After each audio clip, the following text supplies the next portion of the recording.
I drove 6 hours for Christmas Eve. 6 hours through traffic, sleet, and the kind of lonely stretches of highway where even the radio seems too quiet. I passed 2 jackknifed semis, stopped twice for gas station coffee that tasted like boiled pennies, and played the same 20-song playlist on repeat because my phone wouldn't sync with the rental's Bluetooth. My eyes were heavy, my back hurt, but I kept going, because Christmas was Christmas. You showed up, even when it felt more like obligation than celebration. That's what family did, right? The house was glowing when I arrived. Strings of lights around the porch, warmth pouring from the windows.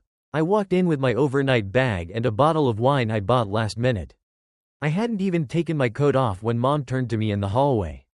She had this look, tight-lipped, rehearsed, like she'd been waiting all day to deliver a line. "There's been a small change," she said, her voice falsely chipper. "We gave your seat to Mrs. Langford. She's alone this year." I blinked. I thought I misheard her. Maybe she meant something else. But she kept going, explaining that of course I'd understand. That it was the right thing to do. That they figured I'd be fine having my plate in the kitchen. "You can still eat, just not at the table." It hit me harder than I expected. I tried to nod like it was okay. Tried to play along, be the easy one, the one who always gets it. But something inside me cracked. Not a big dramatic crack. Not a yell or a slammed door, just this soft, internal split, like something had finally given way. I peeked into the dining room. There was my place. Or what used to be my place. Now it belonged to Mrs. Langford, who owned the discount flooring store 2 towns over. She looked up at me. Her smile strained, awkward. She knew. They all knew. This wasn't kindness. It wasn't about charity. It was a transaction. My seat was traded for $2 a square foot off engineered oak. I stood there for a second too long. My mom kept talking, explaining how noble it was of me to make room. My dad stayed quiet. As always, my sister laughed from the living room, like this was all some sitcom moment. I said, "Sure," took my coat, and walked out the door. No one followed me. That was the part that stung the most. Not the betrayal, not even the swap. It was the absence of concern. The silence behind me, no voice calling me back. No hand on my shoulder asking, "Are you okay?" Just the crunch of my boots on the driveway and the soft sound of laughter fading as the door closed behind me. I sat in my car for 20 minutes. I didn't cry. I didn't yell. I just stared at the steering wheel, trying to understand how I became the extra, how I became optional. I'd shown up. I did the drive. I made the effort. But that didn't matter. Not really. Not to them. I ended up at Maya's place, my cousin. She didn't know I was coming. But when she opened the door and saw me standing there with red cheeks and shaking hands, she didn't ask a single question. She just said, "Come in." She didn't even ask why I wasn't at the family house. She didn't need to. We sat on the couch watching Die Hard on low volume and eating a frozen pizza she found in the back of her freezer. It was quiet. Not awkward quiet. Just warm quiet. The kind where no one needs to fill the space with anything performative. At 8:30, my phone buzzed. It was my sister. Wow. Can't handle being ignored. Huh? It took everything in me not to throw the phone across the room. Like I was the dramatic one. Like I had stormed out over something small. Like I hadn't just been told there literally wasn't a seat for me at my own family's table. I put the phone down. I stared at the Christmas tree in Maya's living room. It was modest, slightly crooked, with mismatched ornaments from different years. But it felt more like home than my parents' polished, catalog-perfect display. And that's when the feeling settled in, not sadness exactly. And not anger either. It was something colder, heavier. Like the moment you realize the people you keep showing up for would never notice if you stopped. That realization, they don't see me. And worse, they don't care to. Hurt more than any insult ever could. It wasn't just a missed seat. It was a message. You are not essential. You are background. You are expendable. And I believed them. Until Maya handed me a drink without a word. Until I saw how easily one act of quiet kindness could outshine 1,000 empty gestures. I hadn't lost family that night. I had just finally seen them for what they were. I didn't go back. I didn't text. I didn't explain. I just sat there, on Maya's couch, in the glow of her crooked Christmas tree, surrounded by a silence that wasn't sad anymore, it was focused. Sharp. Something had clicked into place. I opened my phone. My sister's message still sat on the screen. Smug and dismissive. Wow. Can't handle being ignored, huh? She thought this was about attention. She thought I was being dramatic because I didn't get to sit at the table. But this wasn't about the chair. It was about everything that led up to it, and everything I was finally ready to stop accepting. I opened my banking app. The numbers loaded, and for the first time, I looked at them with intention. Monthly mortgage assistance? Gone. I froze the payment instantly. They'd always assumed it would be there. Like oxygen, but not anymore. Next, I logged into Netflix. 5 profiles stared back at me. Mine, my mom's, my sister's, even one labeled the big guy for my dad. I deleted them one by one. No ceremony, no warning, just gone. And then I canceled the account completely. There was no rush of revenge in it, just clarity. I wasn't punishing them. I was simply ending the subsidy of their comfort. They built a life on the things I silently provided. They never asked how it all worked. Never said thank you. They just expected it, and I let them. Not anymore. The next morning, Maya handed me a mug of coffee without a word. She didn't ask what I was doing. She didn't need to. She knew. She saw it in my face last night, that look of someone who wasn't hurt anymore. Just done. I opened my laptop and got to work. They thought I ran a tech support gig. Fixed printers. Set up Wi-Fi. They never knew what I actually built. My company had grown into a national back-end systems provider, cybersecurity, home automation, IT infrastructure. And guess whose house was wired top to bottom with systems tied to my business account? I didn't need to break anything. I just had to pull back. At 7:10 a.m., I logged into the cloud server and suspended their license. That took out their entire smart home setup, cameras, locks, thermostat, all offline. Then I logged into the family's phone plan. 5 lines, all under my name. I didn't cancel them. That would be too easy. I transferred ownership. They had 72 hours to accept or the lines would go dead. I wasn't done. Their password manager? Access revoked. Amazon Prime? Cancelled. The storage unit I paid for, where they kept holiday decorations. Dad's old tools, and all the stuff they loved to trot out during family events, lease terminated. I moved through every system, every quiet contribution I'd made over the years. Bit by bit, I took myself out of the equation. And with every click, I felt lighter. By noon, the messages started coming in. From my sister, "Why are the cameras down?" From my mom, "The mortgage company called. Are you messing with something?" And from my dad, "Of course. This is childish." That one made me laugh. They didn't even realize what was happening yet. They thought it was a glitch, a phase, a tantrum. They had no idea how much of their lives had been quietly scaffolded by me. I wasn't being childish. I was being deliberate. Just before bed, I replied, "You said you didn't need me." No emoji, no punctuation. I turned off my phone. But I wasn't finished. Not even close. Because behind their walls, their tech, their comfort, they didn't know how deeply I was woven in. They never bothered to ask how it all ran. Who negotiated the rates? Who monitored the licenses? Who kept their digital lives afloat? They were about to find out. This wasn't rage. This wasn't spite. This was structural. I was done being the unacknowledged foundation. They treated me like I was a backup plan, a side character, a convenience. But I wasn't going to scream or beg. I wasn't going to explain the cost of being taken for granted. I was simply going to stop. Let them live in the version of the world where I didn't exist. Let them understand, quietly, coldly, and completely, what it meant to lose the person they assumed would never leave. By morning, the silence had shifted. It wasn't peaceful anymore. It had weight, like pressure building behind a dam, something waiting to burst. I didn't even check my phone right away. I already knew what I'd find. Sure enough, there it was. A message thread had exploded. A group text from my parents and my sister. Dad led with his usual bark.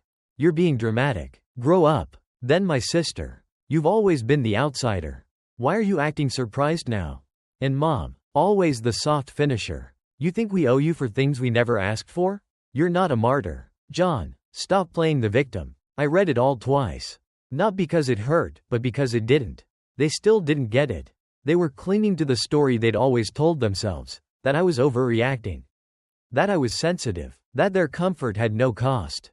I didn't reply. Instead, I logged into my company's admin portal. They didn't realize how far I'd taken my business. It wasn't just home security and streaming accounts. I handled back-end systems, data security, software architecture for businesses.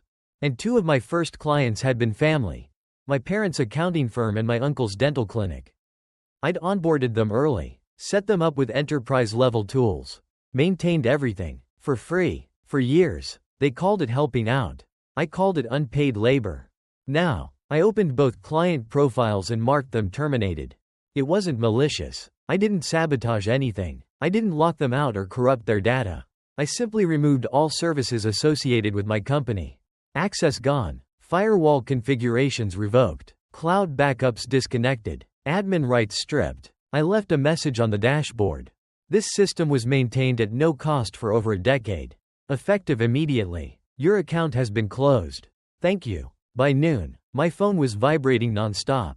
Missed calls from my mom, my dad, even my uncle. I ignored them all. Maya was sitting at the kitchen table, quietly scrolling her laptop. When she saw my face, she didn't ask what happened. She just gave a small nod and said, "They're not used to the world without you." And she was right. They weren't angry. They were scared. At 2:36 p.m., my dad broke. He sent me a message. "You never amounted to anything.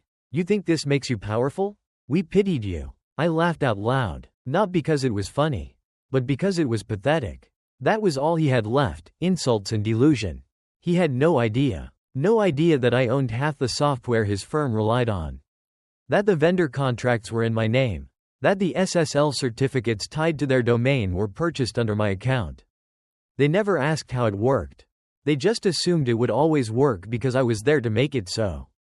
Later that afternoon, I called a colleague, someone I trusted at a commercial IT firm.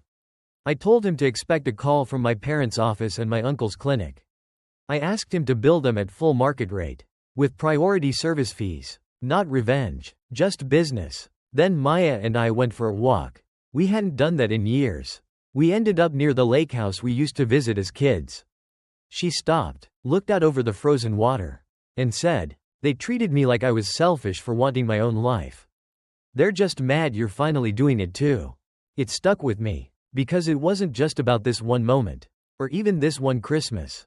It was about every year, every sacrifice, every unspoken expectation. And now that I had stopped playing my part, they didn't know who they were anymore. When we got back, my inbox was full. Mom, trying to sound calm, asked about the accounting platform. Dad's subject line was just, "System access, urgent." My uncle's email was almost panicked.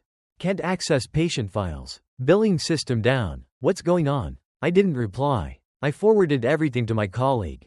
Added a note. "They'll need full system recovery and reinstallation. Bill standard emergency rates." I went to pour a drink. And Maya didn't say anything, just pushed the glass toward me. Then, another message came in, from my sister. No greeting, no apology, just, "Are you still paying for my spring tuition?" I stared at it for a long moment. Then I typed, "No," and hit send. I could picture her reaction. The disbelief, the panic, maybe even running to Mom with her phone in hand. And I could imagine what Mom would say: "He's just being dramatic. He'll come around." But this time, I wasn't coming around. This wasn't a tantrum. This was rebalancing. I wasn't stealing anything. I was reclaiming everything they discarded. I was refusing to be their safety net while they kept cutting holes in the floor. They had said they didn't need me. So now, they'd get to find out what that really meant. By the next morning, everything felt still, not peaceful, just quiet in that way a house does when the pipes have burst but no one wants to check the walls. I didn't even bother checking my phone before coffee. I already knew what would be there: emails, texts, voicemails, panic disguised as urgency, regret disguised as logistics. Sure enough, the first email was from the front desk manager at my uncle's clinic. Subject line: "We're completely locked out. Please help." She didn't even pretend it was business as usual. She wrote that they couldn't access patient records, billing systems, or backups. They were rescheduling appointments, losing revenue, and scrambling. Her final line stuck with me. "We thought everything was hosted independently. We didn't know it was all you." I didn't reply. I forwarded it to the same colleague from the day before. I added, "Full recovery and reinstallation. Bill your emergency rate. No discounts." An hour later, my mom started texting. First, something soft. "Let's talk. Then the backpedaling began. We didn't mean it. We were drinking. Everyone says things they don't mean around the holidays. That line, everyone says things, landed like a dull thud. I'd heard it all my life. Every insult, every dismissal, every cruel joke that was later called just talk. And when I didn't forget, I was the problem. I was dramatic. I was holding on to the past. But they were the ones who kept repeating it. Then came the longer message, clearly rewritten a few times. It wasn't about not wanting you there. We were trying to help Mrs. Langford feel included. She's important to us, especially now that she's giving us a deal on the new flooring. We thought you'd understand. That was the moment it all crystallized. They weren't denying it anymore. They were justifying it, as if trading me for hardwood at a discount made sense. As if family strategy meant putting me in the kitchen and calling it kindness. I read the message out loud to Maya. She didn't even blink, just sipped her coffee and said, "So your seat was worth $2 a square foot." I laughed. Not the bitter kind, just the I can't believe I used to care this much kind. That afternoon, my dad tried a different route. He called Maya. She didn't answer, but he left a voicemail. We listened to it on speaker. He rambled about not realizing how much of their system I controlled. That he thought I just fixed computers. That he didn't know the back end of the business ran on tools I provided. Then he said it, the line that stayed with me. "We just thought you liked helping. You never asked for anything." Exactly. Because if you never ask, they never had to give. If you stay quiet, they get to call you dependable instead of invisible. Later that evening, my cousin Ellie texted. "They told me to stay away from you.